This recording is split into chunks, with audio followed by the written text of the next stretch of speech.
The famous hero of ancient Athens was the semi-mythical, semi-historical figure known as Theseus. The ancient Athenians believed that the many valiant acts attributed to him were the catalyst for the emergence of democracy in the Attic city-state, which is considered the birthplace of Greek democracy. He is depicted as Hercules' contemporary, indicating that he was a member of the generation that existed before the Trojan War. Allegorically, his great battles against terrifying monsters and wicked villains are supposed to symbolize how Theseus overthrew the tyrants, freed the Athenians from terror, and ended the onerous tribute the city had to pay to foreign countries. Despite being twice married, Aegeus, one of the ancient Athens monarchs, did not have a successor to the throne. He thus traveled to consult the renowned Delphic oracle. When the oracle was unable to provide him with a definitive response, he turned to his sage friend Pirithous, the king of Troezen, for guidance. At a covert nuptial ceremony, Pirithous gladly presented his friend Aethra, his daughter. Following her night of infidelity with her husband, Aethra made the decision to go for a moonlit stroll. This stroll led her through the shallow waters of the sea to the island of Spheria, which is located on the opposite shore of Poros. She discovered Poseidon, the god of the water and tremors, there. Poseidon tempted Aethra in the midst of the night by the light of the moon. As a result, she became doubly impregnated, conceiving Uro, who was fortunate enough to be born with both human and divine traits, from the seed of a mortal and a god.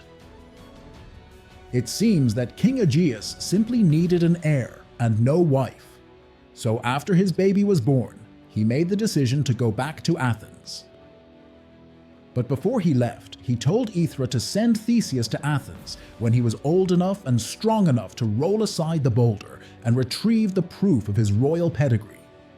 He had hidden his sword and sandals beneath a massive rock in front of her. Theseus was raised in Troezen by his grandfather and mother.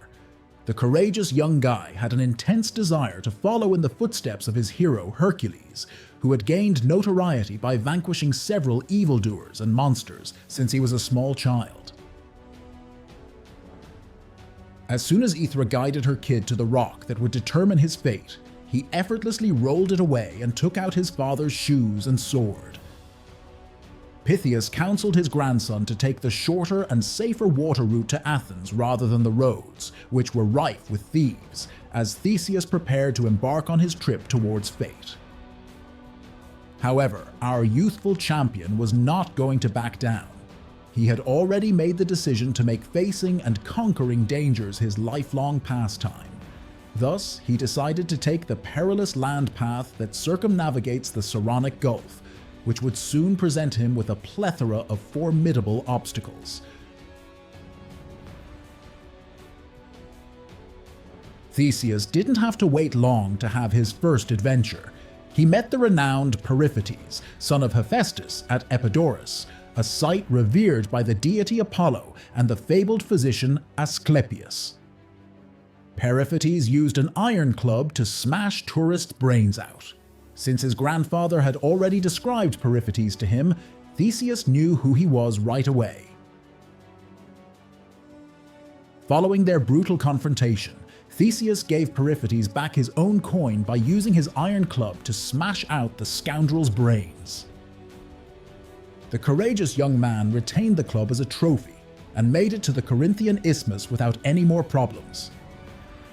The people living at the isthmus alerted Theseus to the existence of still another threat. Cyrus, also known as Sinis, the bandit, who guarded the route from Corinth to Athens, treated travelers in a way that was more intriguing than that of the preceding villain. Between two trees, Cyrus would bind his defenseless victim, bend it to the ground, and then suddenly release it. The victims would be thrown into the air and then into the ground by this homemade catapult, which would send them hurtling to their deaths. In any case, our hero completed this duty in no time at all. Theseus's next adventure took place close to Megara's borders on a small trail that led to a cliff's edge, where he encountered the cunning bandit Siren. This rascal would force tourists to wash his feet with their backs to the ocean, allowing him to kick them into the depths below, where they would be devoured by a sea monster or a gigantic turtle. On this occasion, though, the sea monster ate Siren, the culprit. Theseus had his last adventure on the route to Athens, a short distance from Eleusina, by the banks of the river Cephisus. The last outlaw to gamble away his life to oppose our hero was the enormous Procrustes, sometimes known as the Stretcher. This kind miscreant had a creative method of extending hospitality to visitors, for whom he constantly prepared 2 iron beds, one too long, one too short. He would offer the tall people the too small bed and amputate their limbs to make them fit into it comfortably. The unfortunate short guys in the long bed experienced the same thing. He would stretch their limbs to fit perfectly, and when their limbs were torn off, the victims would die in excruciating pain. Theseus treated the stretcher similarly, and just like his unlucky victims, the enormous Procrustes passed away in the narrow bed. The term, the Procrustean bed, is now used to refer to Procrustes.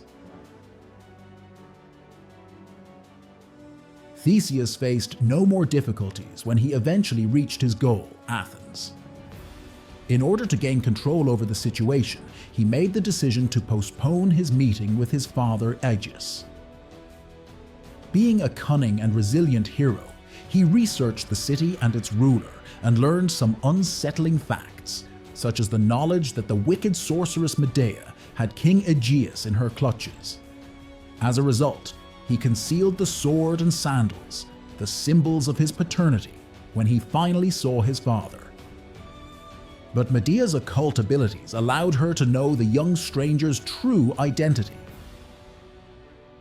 The sorceress, who desired for her own son, Minos, to accede to the throne of Athens, was not pleased with that. Therefore, she plotted to poison the old king's mind against the stranger and, in all innocence, proposed sending the youth to capture the fearsome Marathonian Bull, a threat to the rural farmers, in order to get rid of him quickly and avoid using the customary tactic of murder on such occasions.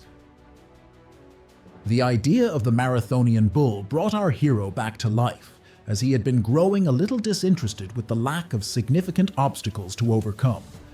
Theseus was forced to take shelter in the modest home of an elderly woman named Hecale during a storm while traveling to Marathon. If the courageous young man managed to catch the bull, she would make a sacrifice to Zeus, the chief of the gods. For our brave hero, though, catching the Marathon bull wasn't a huge issue. However, when Theseus brought the caught bull back to Hecale's tent, she was already dead. He would later name one of the Attican regions Hecale in memory of the elderly woman, recalling her generosity to him.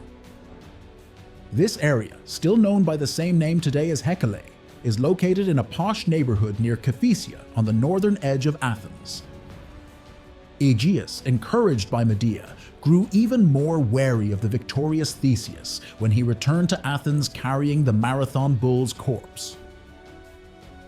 Thus, in order to celebrate his victory, he had to agree to the sorceress's plan to poison Theseus at the feast. Nevertheless, just as our hero was ready to sip the poisoned wine, Aegeus's gaze landed on the sword and sandals that the young stranger had just put on. Aegeus knocked the poisoned wine cup off his hand after realizing it was his son. Then, with immense excitement and emotion, he embraced the youth and proclaimed Theseus as his son and heir in front of his subjects. Medea the Evil was exiled from Athens for eternity. But Theseus's exploits didn't come to an end here. The young man soon discovered that Athens was dealing with a major catastrophe. Aegeus had been providing a brutal tribute to ruler Minos of Crete for the last few decades. Minos had been the victim of a protracted conflict that the Cretans had started in retaliation for the Athenians' assassination of Androgenes, the younger Cretan ruler. The tribute was 7 boys and 7 maidens from the most aristocratic families in Athens, who were taken to Crete every 9 years to be eaten by the terrifying half-beast, half-man Minotaur who resided in the Labyrinth, an amazing structure with intersecting passages that no man could escape. Theseus was adamant about going on the dangerous expedition as one of the 9 lads on the occasion of the 3rd tribute, in spite of his father's disapproval. He made a vow to his father Aegeus before setting out that the ship carrying him and the others would raise white sails in place of the customary black ones if they succeeded in completing this mission. Theseus took some prudent precautions before setting sail with his fellow boys and maidens.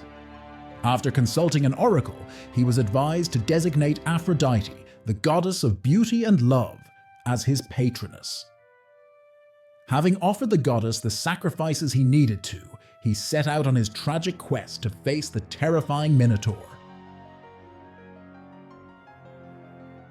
Theseus and his fellow sacrificial lambs were given an audience by King Minos at the palace, where Ariadne, daughter of the Cretan king, fell madly in love with our hero, instigated by Aphrodite.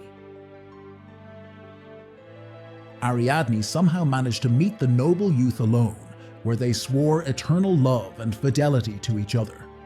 She also provided him with a sharp sword to slay the Minotaur and a skein of thread to find his way back within the complex maze. Thus armed, Theseus and his company entered the inscrutable labyrinth. Theseus, heeding Ariadne's counsel, secured the end of the thread at the labyrinth's entrance and proceeded to meticulously unravel the skein while searching for the enormous beast. The courageous youth eventually located the Minotaur in his lair after some time. A lengthy and intense battle followed, which Theseus eventually won by using the sword Ariadne had given him to slay the monster.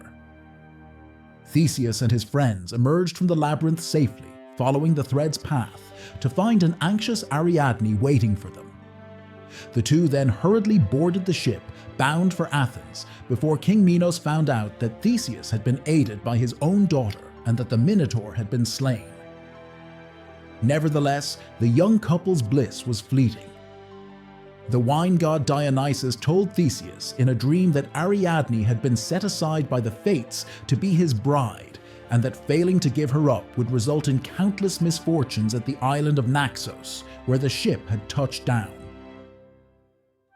Theseus has a deep reverence for the gods and a desire to win their favor, despite his lack of fear towards any monsters or villains.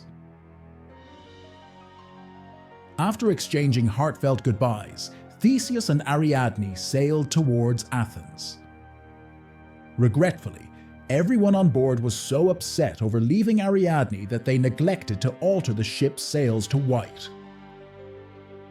According to a more reliable retelling of the tale, Theseus staged his love for Ariadne in order to win her support. Our hero had no use for the beautiful girl, so he left her behind at Naxos once they had successfully left Crete. Theseus and his friends were cursed by the grieving Ariadne, and they all neglected to alter the ship's sail from black to white. In any case, after Ariadne was abandoned to Naxos, god Dionysus made her his bride, lived together, and had 3 sons, Thoas, Enopion, and Staphylos. Later on, Dionysus brought Ariadne to Mount Olympus to live with the other gods. Aegeus was anxiously awaiting his son's return from Crete in the interim. He was going to Cape Sunion, the southernmost point of Attica, every evening to view the ship that was sailing in from Crete. But months had gone by, and his son was still nowhere to be found. He finally saw the ship one day while standing on a bluff in Sunion, but the sails were black. He perished in the sea after believing his son had passed away. He was overcome with despair. The sea was then dubbed the Aegean Sea by the Athenians in honor of their adored king.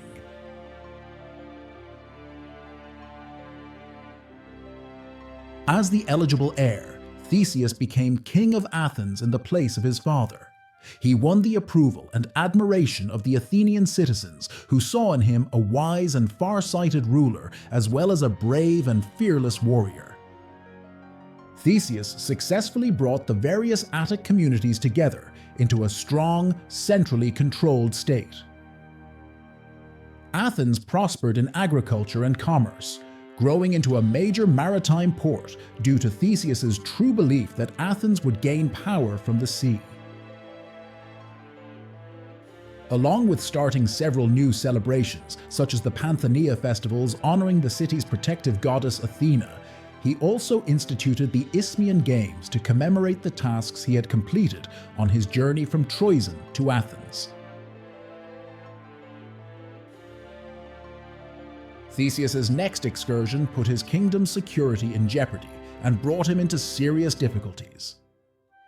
His ship landed on the island of Lemnos, home of the fabled female warriors known as the Amazons, while on an exploring mission. Sent as an envoy to ascertain if the intruders' intentions were peaceful or not was the exquisite Antigone, sister of the Queen of the Amazons. After glancing at the stunning emissary, Theseus completely forgot about diplomatic matters. With the stunned Antigone at his side, Theseus set sail for Athens right away. The brave Athenian king must have won the warrior lady over because she didn't seem to mind being kidnapped herself. Theseus anointed Antigone as his queen when they arrived in Athens, and she gave birth to her husband's son, Hippolytus. The outraged Amazons did not waste their time and launched their attack towards Athens. Their attack was so strong that they managed to penetrate deep into the Athenian territory. Theseus soon organized his forces and unleashed a vicious counterattack that forced the Amazon warriors to ask for peace. The unfortunate Queen Antigone, however, who had courageously fought alongside Theseus against her own people, died in the battlefield and was deeply mourned by her husband. The renowned friendship between Theseus and Pirithous, Prince of the Lapiths, a mythological people from Mount Pelion in Thessaly, was the next significant event in his life. Pirithous was eager to put the well-known hero to the test because he had heard so many tales of Theseus's valiant actions and amazing exploits. With a group of his supporters, he ventured into Attica and set up camp with Theseus's herds of cattle. Upon meeting Pirithous and his armed men, our hero and Pirithous were overcome with an unexplainable affection for one another. They made the commitment to always be friends and became inseparable. Legend had it that the new companions fought alongside each other against the half-horse, half-human centaurs, and participated in the fabled hunt for the Caledonian boar. The latter incident happened when one of the centaurs invited to Pirithous' wedding feast became inebriated and attempted to rape Hippodamia, the bride. The other centaurs then joined in, attempting to rape any lady present at the festivities. With Theseus' assistance, Pirithous and his Lapiths assaulted the centaurs and reclaimed their women's honor. Afterwards, the two pals made the decision to help one another kidnap a Zeus daughter. Theseus selected Helen, who would go on to become well known as Helen of Troy. Even though Helen was only 9 years old at the time, our hero was determined to kidnap her and protect her till the right moment for her to get married. After the two abducted Helen first, Theseus left her for a few years in the safekeeping of his mother, Aethra, at Troezen. But Helen's brothers, Castor and Pollux, came to her aid and returned their sister to Sparta, their own country. After the death of his Amazonian wife Antigone, Theseus had married Phaedra, the sister of Ariadne, the woman he had once betrayed. Phaedra, a young woman that was to have a tragic fate, gave her husband 2 sons, Demophon and Acamas. Meanwhile, Theseus' son by Antigone, Hippolytus, had grown into a handsome youth. When he turned 20, he chose to become a devotee of Artemis, the goddess of hunting, hills and forests, and not of goddess Aphrodite, as his father had done. The incensed Aphrodite decided to take her revenge, for this caused Phaedra to fall madly and deeply in love with her handsome stepson. When Hippolytus scornfully rejected the advances of his mother-in-law, she committed suicide from her despair. However, she had before written a suicide note saying that Hippolytus had raped and dishonored her, which is why she decided to kill herself. Enraged, Theseus appealed to one of his fathers, the sea deity Poseidon, pleading with him to punish Hippolytus. In fact, Poseidon sent a monster that scared the horses pulling Hippolytus's chariot. The young person who was stuck in the reins was dragged along by the wild horses that overturned the chariot. Meanwhile, Theseus had discovered the truth from one of Phaedra's old servants. When he finally arrived, his kid was on the verge of death. Hippolytus, unfortunate guy, died in his father's grieving arms. This great tragedy has inspired many authors and artists along centuries, starting from Hippolytus, the ancient tragedy of Euripides, till the numerous movies and plays that have been written based on this story. Theseus was beginning to lose favor with the Athenians, and this incident marked the beginning of his downfall. His past bravery and contributions to the state were forgotten, and uprisings against his authority started to occur everywhere. At last, Theseus gave up his kingdom and sought safety on the island of Skyros. The island's king, Lycomedes, believed that Theseus would eventually wish to rule Skyros. He therefore abducted Theseus under the pretense of friendship, shoving him off the cliff and into the sea. This marked the terrible conclusion of the life of the most virtuous Athenians and one of the greatest Greek heroes.